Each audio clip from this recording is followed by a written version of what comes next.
So in case you didn't believe Stephen A., maybe this is going to sway you. This is a tweet from Shailene Woodley. That would be Aaron Rodgers' fiance, retweeting that take from our very own Stephen A. Smith. Kimberly, I'm going to come to you here. You know, Kimberly, we're both married. There's a thing. It's called pillow talk. Tell me this. Is Rodgers being disrespected as his fiance co-signed? Oh, 100%. I thought we were all in agreement about this. That's why we're here. Aaron Rodgers is that person in a relationship that feels like they've been done wrong. And they're basically like, I'm done with you. Now, I sign that paper, and unfortunately, their partner does not want to pick up a pen and sign those divorce papers. He has completely been disrespected. And I think what makes it worse is what we saw Tom Brady go to. Tom Brady went to Tampa. Tom Brady went to, you know, it was almost like death row and Suge Knight. Like, come down to Tampa. You want a coach that's going to love you, that's going to be make it all about you, give you what you want. Come down to Tampa Bay. And Aaron saw that. He saw how different it was. Tom felt how, look at Tom. Tom is a new man with Bruce Arians' love behind him. He is a new man. And Aaron Rodgers is trying to be a new man away from Brian Gutekunst and everybody in Green Bay. Unfortunately, Green Bay is trying to hold on to him like that lover that's like, baby, please, I'm sorry. But the shame of it is that what Aaron Rodgers wanted is what most great quarterbacks in the league want, like a Russell Wilson, a Tom Brady. They want to feel like they are a part of the discussions, that they are consulted. You understand, players can't make decisions, but at the same time, they want to have input. You're signing this guy, my top receiver that I love, or you're going to take a quarterback when I'm still here and I'm trying to play 5 more years. So 100% he's been disrespected. And I love the petty because he should be all up in his feelings right now. I get it.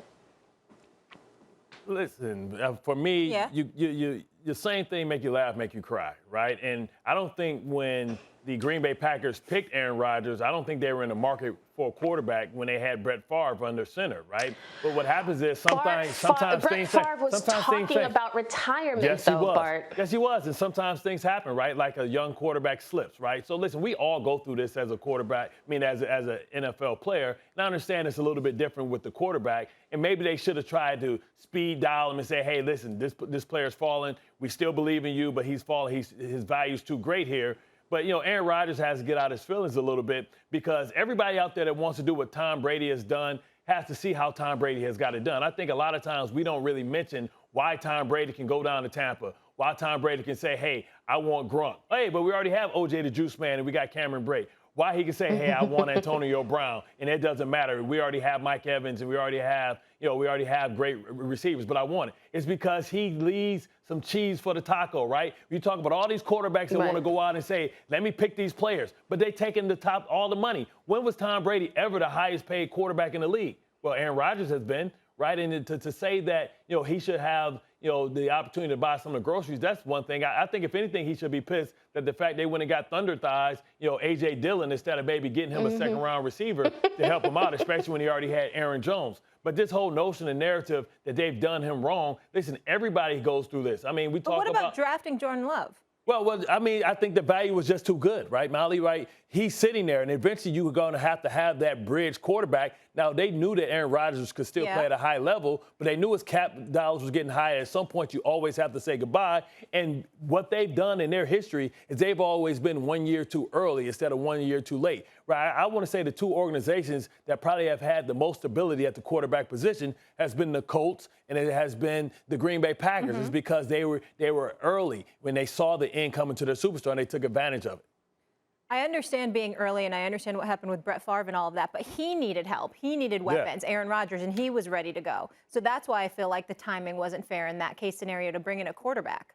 Yeah, but, the quarterback, you're trying to get stability for the next 20 years. If Aaron Rodgers was able to play 3 years and you think most quarterbacks play 15 years, now you have stability at the position, and you got it when you still had a great roster. So sometimes it's just a luxury pick. And sometimes guys make luxury picks. Let's just look what happened with I don't want to compare RG3 and Kirk Cousins. I think that would be a bit disrespectful. Yeah. But I think they should have had a little bit more, communication. Aaron Rodgers wants out, but I don't think – I think it's only going to get worse, though, Molly, too. When you look at the contract situation, everybody thinks that they guaranteed him 5 years. Yeah. That's not 5 years. That's funny money. That's just a way to add years to the deal so they can prorate it, so they can sign Devontae Adams. I think Green Bay should be concerned because maybe they not only lose, Aaron, but they lose potentially Devontae Adams, and they don't have any receivers under contract on their roster for next year.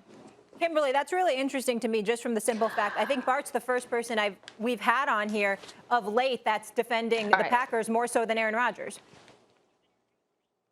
So here's my thing. I had to switch out my AirPods because I gotta come at Bart real quick. Are you my good AirPods now? are dying. I had You're to good? switch out. Don't be putting no Vaseline on your face. You better put no Vaseline on your face. Because don't let me take off my earrings, Bart, because here we go. No. Look, the reality is, yes, he was disrespected. The reality is that, with this franchise, they miscalculated badly. They miscalculated how many years Aaron Rodgers was going to play at MVP level. So what did he do? He was an MVP last year with Jordan Love sitting on the bench. Now Aaron Rodgers is like, okay, well, you like that guy, let me go. Green Bay doesn't want to let him go. Green Bay's like, oh, wait. MVP, no, we want you. We want you on our timeline. And that's the thing. It's sort of like I get the business aspect. I get feelings and business, and you got to keep them separate. But at the same time, when you have, Bart, we understand, we've seen bad quarterbacks. Okay, we know that when you have a Hall of Fame type quarterback, you don't handle him the same way like you handle other guys. It is different because you are blessed to have this guy in the first place. You found him, you drafted him. Now keep him in the system, and they thought he was going to get 1 or 2 years left. They thought he had like a couple years left. And Aaron said, no, I'm trying to play 5. I'm trying to keep that kid on the bench for several more years. Thanks for watching ESPN on YouTube. For live streaming sports and premium content, subscribe to ESPN+.